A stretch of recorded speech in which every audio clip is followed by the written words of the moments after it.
Hello दोस्तों, हरे कृष्णा। आप सभी का मेरे चैनल और आपके अपने चैनल मेरे माधव गोपाल पर स्वागत है। क्या आपको भी लगता है कि आप भगवान की सेवा करते हैं, उनकी आराधना करते हैं, नित्य पूजा पाठ करते हैं, उनको भोग लगाते हैं, उसके बाद भी भगवान ने आपको दर्शन नहीं दिए? क्या आपको ऐसा लगता है? यदि आपको ऐसा लगता है तो बड़े ध्यान से आज ये प्रसंग सुनिएगा। आप सभी को हरे कृष्णा। तो प्रसंग ये है, मैं सिर्फ ये कहना चाहती हूँ कि भगवान दर्शन दे देंगे तब क्या? भगवान की अनुभूति हो जाएगी तब क्या? क्या होगा? क्यों पाना चाहते हो आप दर्शन? किस लिए? और दर्शन पाने से क्या होगा? आजकल लोग ईश्वर के बारे में भिन्न भिन्न प्रकार की बातें करते हैं। कोई कहता है कि वह है, कोई कहता है वह नहीं है, कोई कहता भगवान सुनता है, कोई कहता भगवान सुनता नहीं है, कोई कहता कि जो हमने मांगा वो पूरा हो गया, कोई कहता हम इतने दिनों से पूजा कर रहे हैं लेकिन मेरा तो अभी तक कुछ नहीं हुआ। सभी भांति भांति तरह की बातें करते रहते हैं। तो मैं तो सिर्फ यही कहती हूँ कि आपके भीतर विश्वास की कमी है, आपके भीतर शंका है, आपका समर्पण सच्चा नहीं है। जब हम यह कहते हैं कि हमने इतने दिन से पूजा की है और अभी तक कुछ नहीं हुआ है, तो यही तो शंका है। इतने दिन से नित्य भगवान से मांग रही हूँ लेकिन मुझे कुछ नहीं मिला, यही तो शंका है। जिस दिन शंका नहीं हो और पूरी तरह समर्पण होगा तो उस दिन से आपके सारे दुख दूर हो जाएंगे। और अगर दुख आएंगे तो आप भी कहेंगे कि ये मेरे ईश्वर ने ही तो भेजा है, और यही समर्पण होता है। और रही बात दर्शन की, तो दोस्तों यकीन मानना, ईश्वर का दर्शन पाने से कुछ नहीं होता, कुछ भी नहीं होता। दर्शन तो दुर्योधन रोज करता था, शकुनी रोज करता था, भीष्म पितामह रोज करते थे, गुरु द्रोण रोज करते थे, 100 के 100 कौरव रोज उनका दर्शन करते थे। उस समय बहुत सारे ऐसे लोग थे, बहुत सारे ऐसे राक्षस थे जिन्होंने साक्षात श्री कृष्ण को देखा था और साक्षात श्री कृष्ण से बातें की। बहुत सारे ऐसे लोग थे कि लेकिन उनके जीवन में क्या हुआ यह सब आप जानते हैं।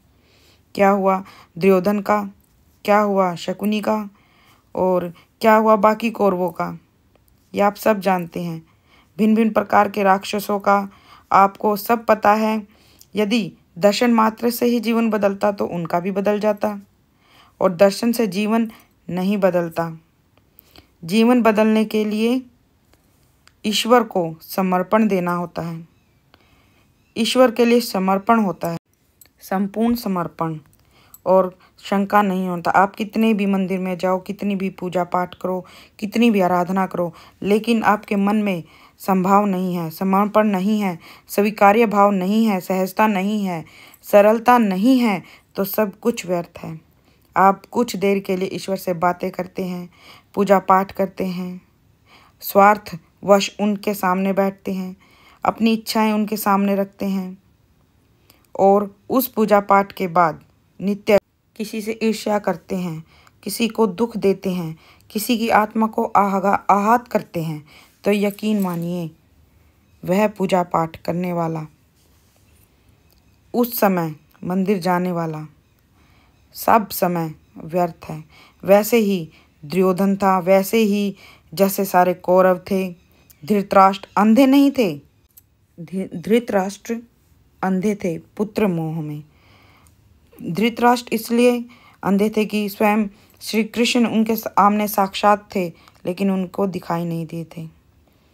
और धृतराष्ट्र भी श्री कृष्ण से बात करते थे, दुर्योधन भी बात करते थे, शकुनी भी बात करते थे, रोज दर्शन करते थे, लेकिन उनको पता नहीं था कि ये भगवान श्री कृष्ण हैं। उनके जीवन में कोई असर नहीं था। असर कैसे होगा? जब आप श्रीमद् भगवत गीता पढ़ते हैं तो आपको पता लगता है कि भगवान ने हमें यहाँ क्यों भेजा है, किस लिए भेजा है, हमें क्या करना है। इस खूबसूरत यात्रा में यदि हम आते हैं तो जब हम वहाँ से निकलते हैं, न तो भगवान हमसे कह के भेजते हैं कि संपर्क में रहना और अपना ख्याल रखना, क्योंकि हम उनके बच्चे हैं। वह चाहते हैं कि हम संपर्क में रहें। हम क्या करते हैं, जब दुख आता है तो मंदिर पहुंच जाते हैं। कोई हमें बताता है कि इस तरह से पूजा कर लो, यह विधि विधान कर लो, मनोकामना पूर्ण हो जाएगी। हमें ईश्वर पर विश्वास नहीं है, उस विधि विधान पर विश्वास है। तो हमें ठाकुर जी पर भरोसा करना चाहिए। यकीन मानिए, आपके भीतर, हमारे भीतर सब जगह श्री कृष्ण हैं। और इसी बात पर मैं वीडियो समाप्त करती हूँ। हरे कृष्णा।